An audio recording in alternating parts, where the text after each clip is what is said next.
Gordon is big and blue, and the fastest engine on all of Sodor. He loves pulling the express. Gordon thinks it makes him the most important engine on the island. One day, Gordon was pulling the express out of Brendam docks, but Diesel was on the same line.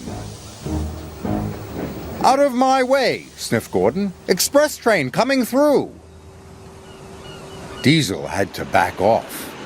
This made him cross.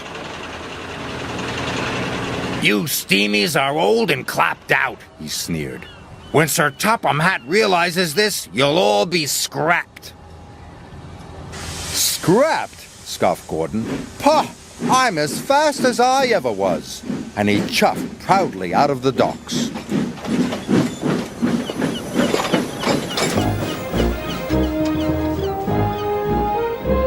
Gordon was speeding through the beautiful countryside.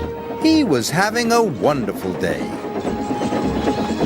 But then he heard a horrible squeaking noise. Gordon was upset. Squeaking could only mean one thing. Something was wrong. What if Diesel's right, he thought. What if Sir Topham Hatt scraps me?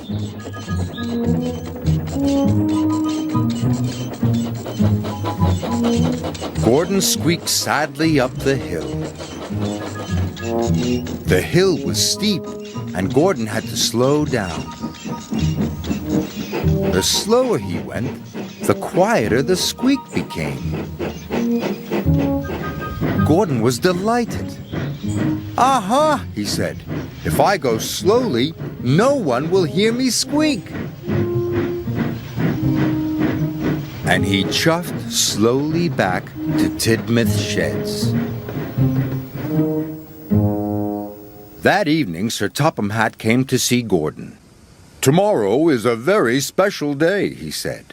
"I am taking some village children on a boat trip. You, Gordon, are to take us to Brendam docks. The boat leaves at 9 o'clock, so you must not be late." The next morning, Gordon waited for everyone to go.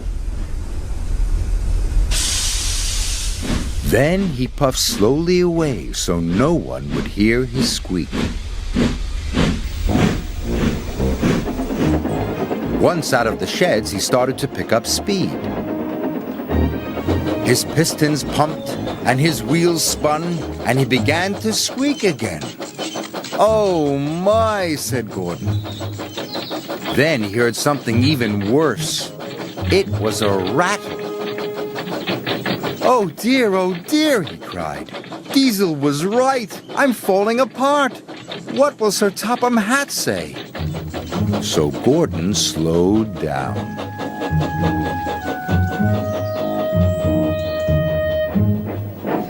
Gordon crawled slowly into the station to collect the children.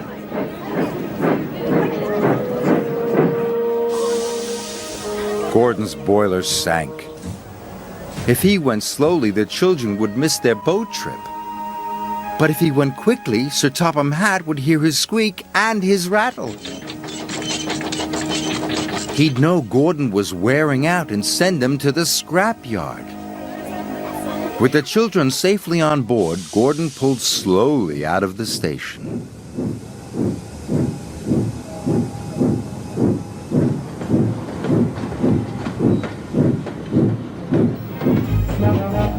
Gordon chuffed slowly through the countryside. He thought things were going well.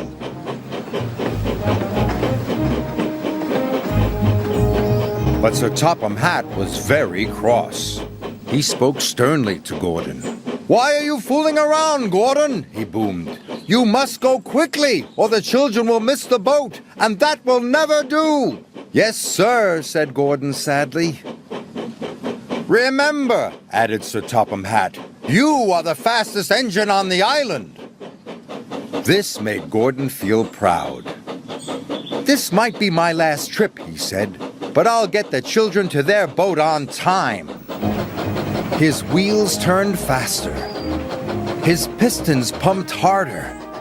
Must be on time, he puffed.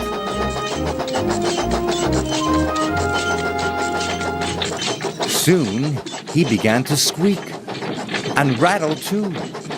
And then he heard another noise. A knocking noise. But Gordon didn't care.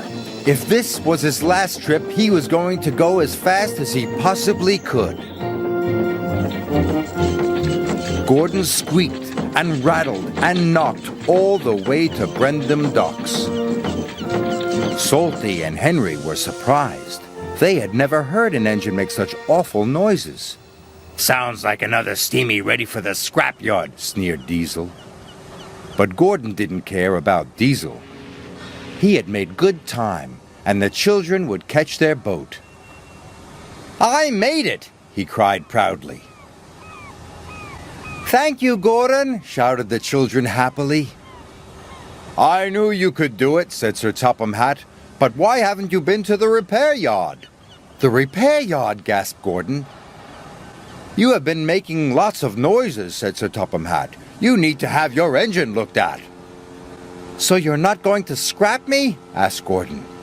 "Scrap Gordon," boomed Sir Topham Hatt. "The fastest engine on Sodor? Who would pull the express?" Gordon beamed with pride. Gordon spent the next day having his pistons polished, his axles greased, and his wheels well oiled. At last he didn't make any more funny noises. Gordon was as good as new, and he felt even better.